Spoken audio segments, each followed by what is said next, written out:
The conference room at Anderson and Sons Manufacturing felt like a tomb. My father sat at the head of the table, looking smug as he prepared to hand over the family business, or what was left of it, to his disappointment of a daughter. "Well, Emma," he said, shuffling the papers with exaggerated ceremony, "as discussed, your sister Katherine will inherit the house, the vacation properties and the investment portfolio. You get." He paused for dramatic effect, "Anderson and Sons." My mother sat beside him, lips pursed in that familiar expression of disapproval she'd perfected over the years. Katherine, my successful sister, was there too, barely concealing her smirk. "A failing company for the failing daughter," Katherine muttered, not quite under her breath. "Seems fitting." I maintained my calm, professional demeanor, the same one I'd cultivated over the past 5 years as the anonymous CEO of Phoenix Industries, Anderson and Sons' biggest competitor and the industry's rising star.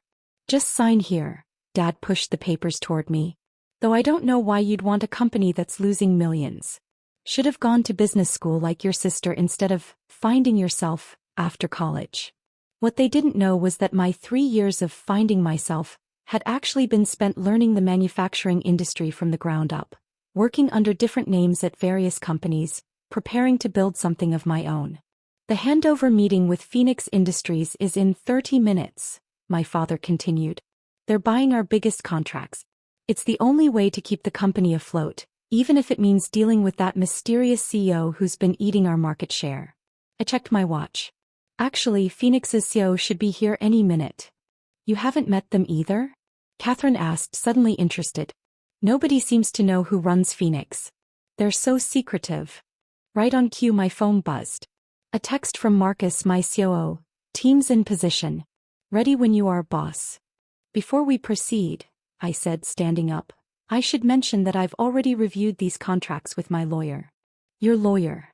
Mom scoffed. "Since when do you have a lawyer?" The conference room door opened and my executive team filed in, all 5 of them, dressed impeccably in designer suits.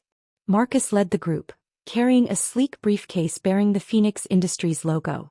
"Mrs. Anderson," Marcus said smoothly, "I believe you're sitting in my CEO's chair."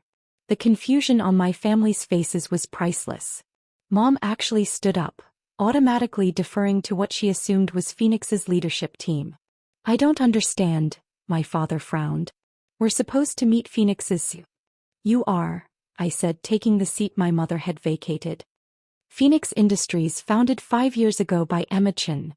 That's my married name, by the way. Another detail you never bothered to ask about." The signing pen dropped from my father's hand. The silence in the conference room was deafening. Katherine's smirk had vanished, replaced by open-mouthed shock. My mother had sunk back into her chair, clutching her designer handbag like a lifeline. "This is some kind of joke," my father finally managed, his face reddening. "Phoenix Industries is a $500 million company. You can't." "Actually," Marcus interjected, opening his briefcase, "Phoenix Industries' current valuation is $780 million after our last funding round. And yes, Emma owns 67% of the shares." He distributed folders containing Phoenix's financial statements, market analysis and acquisition proposals. My family stared at the documents as if they were written in alien hieroglyphics. "While you were busy writing me off as a failure," I said calmly, "I was building the company that's been systematically outperforming Anderson and Sons in every market sector." Katherine grabbed one of the folders, her hands shaking slightly as she flipped through the pages. "The Morrison contract, the Johnson deal, the Asian expansion, that was all you." "Every single one," I confirmed. "Remember last Christmas when you mocked me for missing family dinner because of work commitments? I was in Singapore closing a $50 million deal." My mother found her voice, though it trembled. But you live in that tiny apartment. You drive a used car?" "Because unlike some people, I don't measure success by appearances," I replied. "I invest in my company, my employees, and our growth." Marcus pulled out another set of documents. "The real reason for this meeting. These are our terms for acquiring Anderson and Sons Manufacturing." My father's face went from red to purple. "Acquiring? We're just here to sell some contracts." "Dad," I leaned forward, "Anderson and Sons is hemorrhaging money. Your market share has dropped 60% in 5 years. The only contracts keeping you afloat are the ones I deliberately left alone, until now. You did this on purpose? Katherine whispered. You destroyed our family's company? No, I corrected her. I built a better company. One that values innovation, treats employees fairly, and doesn't rely on an outdated reputation. Anderson and Sons destroyed itself by refusing to adapt. I nodded to Marcus, who pulled up our presentation on the conference room screen. Phoenix Industries is prepared to acquire Anderson and Sons for $30 million, significantly more than its current market value. All employees will be retained with improved benefits. The Anderson name will become a subsidiary brand. 30 million? My father scoffed, but I could see the calculation happening behind his eyes. He knew it was more than he could get anywhere else. The alternative, I continued, is watching Anderson and Sons continue its decline while Phoenix expands into your remaining market sectors. Your choice. My phone buzzed, a text from David, my husband. How's it going? Need backup. I smiled slightly, typing back. All under control. See you at dinner. Katherine was still processing the revelation.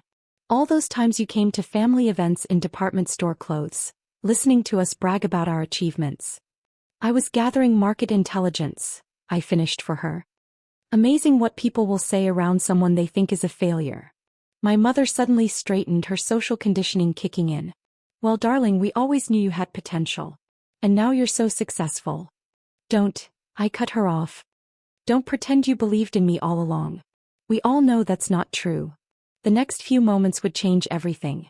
I pulled out one final folder, the thickest one, and placed it on the table. This contains every email, every memo, and every conversation where you disparaged my abilities or questioned my worth. Our PR team has prepared 2 press releases about this acquisition. Version A is a simple business announcement. Version B includes the story of how the Anderson family treated their daughter, complete with documentation. My father's face drained of color. You wouldn't dare. Try me, I replied calmly. I've spent 5 years being underestimated by this family. I think the business world would find it fascinating to learn how the mighty Andersons never saw their biggest competitor hiding in plain sight. Marcus distributed copies of both press releases. Katherine read them, her legal training kicking in. This would destroy our family's reputation. The same reputation you valued more than your own daughter? I asked. The one that made you think it was acceptable to mock me at every family gathering?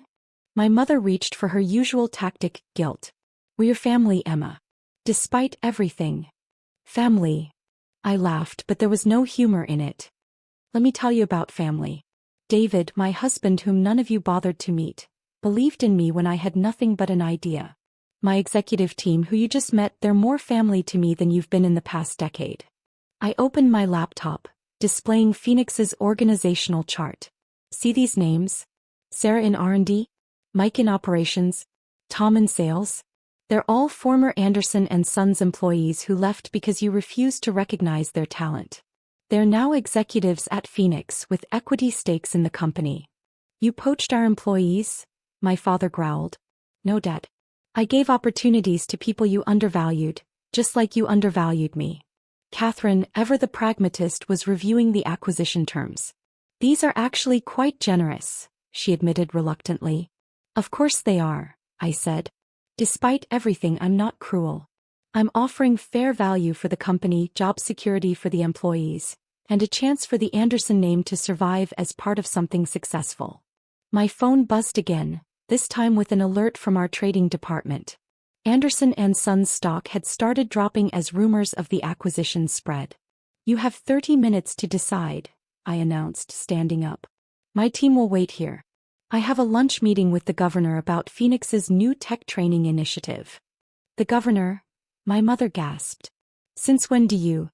Since I became one of the state's largest employers, I cut her off. Amazing what building a $780 million company will do for your social connections. As I gathered my things, Katherine spoke up. The inheritance papers. You never signed them. I don't need them, I replied. Keep Anderson and Sons. Keep the houses and the investments. I built something better. I walked to the door but paused before leaving. Oh, and Mom? That Tiny apartment you mocked? It's actually the penthouse of the building I own. The used car is a custom Tesla with a waiting list of 2 years. I just never felt the need to show off. The next few hours were a blur of activity. My parents, realizing they had no choice, signed the acquisition papers. Katherine, the star lawyer, couldn't find a single loophole to exploit. By evening, Phoenix Industries' acquisition of Anderson and Sons was official. I chose press release A, the simple business announcement. Not out of kindness but because success was revenge enough. That night, at home with David, I finally allowed myself to process everything. "How does it feel?" he asked, pouring us both a glass of champagne. "Honestly, not as satisfying as I thought it would be," I admitted. "I spent years planning this moment, but now you realize you outgrew their approval a long time ago," he finished. "Exactly." I smiled, looking out over the city from our penthouse. Phoenix is expanding into Europe next month. We're launching our tech education foundation. We're changing lives. That means more than any revenge. My phone buzzed one last time, a text from Katherine. "I never knew. I'm sorry." I left it unanswered. Some bridges, once burned, aren't worth rebuilding. The next morning, I walked into Phoenix's headquarters, greeted by the team that had become my real family. On every screen, news headlines announced the acquisition. Analysts praised the strategic brilliance of Phoenix Industries' mysterious CEO. Marcus met me at my office. "The Anderson and Sons transition team is ready. What's our first move?" I smiled, pulling up our strategic plan. "Let's show them how a failing daughter runs a company. Because sometimes the best revenge isn't in the big reveal or the dramatic takedown. It's in building something so successful that those who doubted you become nothing more than a footnote in your story."